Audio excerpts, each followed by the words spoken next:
कर रहे हैं हमारे जिला के प्रवक्ता डॉक्टर अमित रंजन, जो शिक्षाविद भी हैं, ये हमारे बगल में बैठे हुए हैं और प्रदेश से ही हम लोगों के मुद्दे आए हैं जिसके ऊपर आपके साथ उनको बात करनी है। कई तरह के मुद्दे हैं इसमें, शिक्षा विभाग में जो हम लोगों का कार्य हो रहा है, जो नियुक्ति पत्र बांटे जा रहे हैं उसके बारे में, और ये सारी बातों को पूर्ण रूप से हमारे प्रवक्ता बताने का कार्य करेंगे। सबसे पहले तो आप लोगों का हृदय के अतल गहराइयों से आभार। बहुत ही शॉर्ट सूचना में आप लोग आए, इसके लिए एक बार फिर से बहुत बहुत धन्यवाद। जैसा कि सागर जी ने कहा कि हमारी जो सरकार है, नीतीश सरकार, तेजस्वी सरकार जो है, हम लोग विकास की राजनीति करते हैं और उन्हीं हाल फिलहाल में जो बिहार सरकार के कार्य किए गए हैं विकास से जुड़े हुए मुद्दे, उस पर हम लोग चर्चा करने के लिए यहाँ पर हैं। तो जैसे कुछ मुद्दे हैं, अभी आप देख रहे होंगे कि 2.25 लाख शिक्षकों की जो बहाली हुई है, 2,17,000 से अधिक शिक्षकों की नियुक्ति हुई है। गृह विभाग में हजारों पुलिसकर्मियों की नियुक्ति हुई है। इसके अलावा अन्य विभागों में जो है लाखों पद जो सृजित किए जा रहे हैं, उसमें भी नियुक्ति की प्रक्रिया अभी चल रही है। इसके अतिरिक्त अभी जो नियोजित शिक्षक थे, लगभग 4.5 लाख जिनकी संख्या थी, उनको भी राज्यकर्मी का दर्जा देने का निर्णय लिया गया है। इसके अतिरिक्त आप जान रहे हैं कि जो आरक्षण का जो दायरा है उसको 10% बढ़ाया गया है। पहले 65% था पूरे देश में, तमिलनाडु छोड़ के जहाँ पर 69 है, बिहार में इसको 75% किया गया है। और आपको विदित होगा, बिहार जो है देश का एकमात्र राज्य जिसने कि जातिगत जनगणना करवाया है। जनगणना ऐसे तो जातिगत जनगणना 1931 में राष्ट्र स्तर पर हुआ था, लेकिन राज्य स्तर पर बिहार देश का एक पहला राज्य है जिसने कि जातिगत जनगणना करवाए थे। इसके अतिरिक्त जो है तालीमी मरकज़ और टोला सेवकों को मानदेय जो है दुगना किया गया है। आंगनबाड़ी सेविकाएं और सहायिकाओं के मानदेय को बढ़ाया गया है।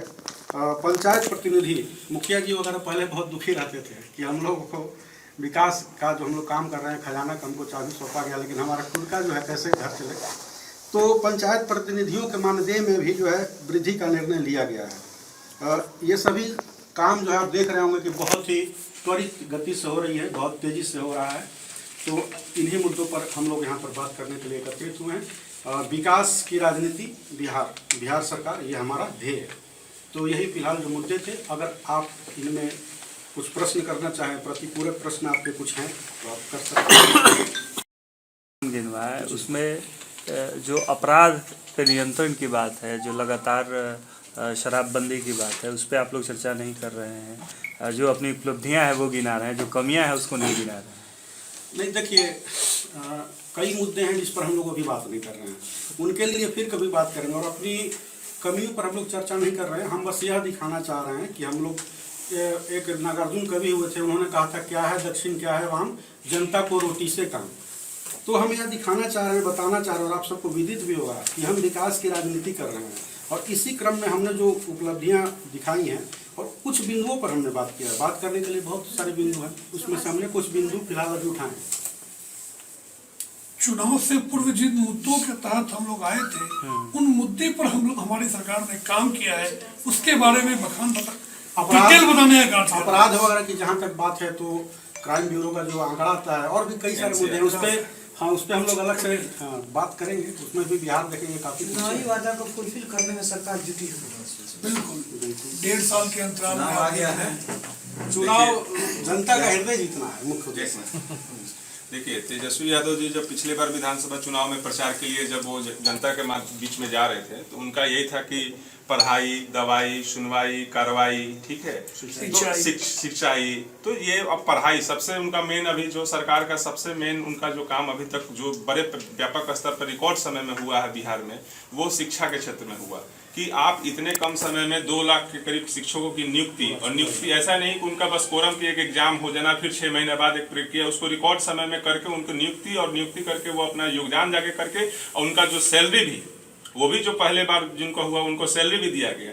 उसके बाद रहा अभी उन्होंने जॉब के लिए, रोजगार के लिए, उनका मेन ध्येय रहा कि रोजगार अगर हमारे सृजित कर पाएंगे तो हमारे जो बाहर जो जाते हैं जो लोग यहाँ से रोजगार के लिए, वहां पे जाके उनको तरह तरह की बातें सुनने को मिलती है, या बिहार को जो पिछड़ा रखा जाता है कि रोजगार का अवसर हम लोग नहीं उत्पन्न कर पाते हैं, इसलिए बिहार पिछड़ा हुआ है। तो अभी उन्होंने आईटी की पॉलिसी को भी पिछले कैबिनेट में मंजूरी दी। तो बाहर से आईटी की कंपनियां जब यहाँ आएंगी तो ये जब चंद्रबाबू नायडू ने पहले हैदराबाद में भी जब वो आंध्र प्रदेश के थे तब उन्होंने आईटी को किया। आज देखिए कि आंध्र प्रदेश कहाँ से कहाँ पहुंचा हुआ है, आईटी का हब है, ठीक है। तो वो चीज को बिहार में भी लाने का काम कर। अभी अब कार्रवाई का आप स्वास्थ्य में देखिए कि आधी रात को कहीं भी किसी हॉस्पिटल में वो खुद अपने से जाके निरीक्षण, ऐसा नहीं कि वो किसी के रिपोर्ट पे और कोई सचिव का कोई रिपोर्ट चला गया कि नहीं सर सब अच्छा है, खुद अपनी आंखों से, और वहां जो भी कमी मिल रही है उसको तुरंत कार्रवाई भी हो रही है। तो जनता का दवाइयों का था, दवाइयों का रोस्टर जो है अब वहां पे सदर अस्पताल में आपको सामने दिखता है कि ये दवाई है जो सरकार की तरफ से उपलब्ध कराई जा रही है, उसको डिस्प्ले पे रखना है।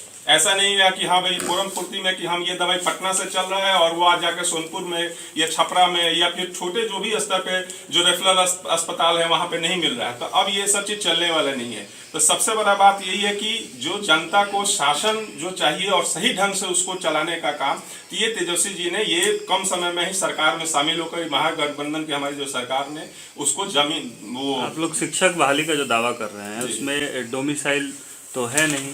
बाहर के राज्यों में जो बहाली, जैसे यूपी में अभी 60,000 पुलिस की बहाली निकली है तो वहाँ पे तो डोमिसाइल लागू है, वहाँ पे बिहार के लोग जाएंगे तो जनरल कैटेगरी में।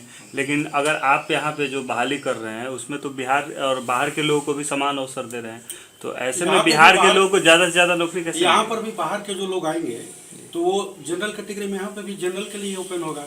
और देखिए ईश्वर की कृपा से मेरी 6ठी नौकरी है। मैं वर्तमान में असिस्टेंट प्रोफेसर हूँ। मैं खुद जो है मैं अपनी व्यक्तिगत बता रहा हूँ, मेरी पहली जॉब पुणे में हुई थी, उसके बाद मैंने एमपी में काम किया, उसके बाद फिर यूपी में मैं रहा, ठीक है। उसके बाद मैं बिहार में 2-3 नौकरियां लगी, 2 असिस्टेंट प्रोफेसर की, 1 सीओपी। कहने का मतलब है कि मैं खुद जब देश के कोने कोने में घूम घूम के कर रहा हूँ तो राज्यों में तो संख्या में बीपीएससी की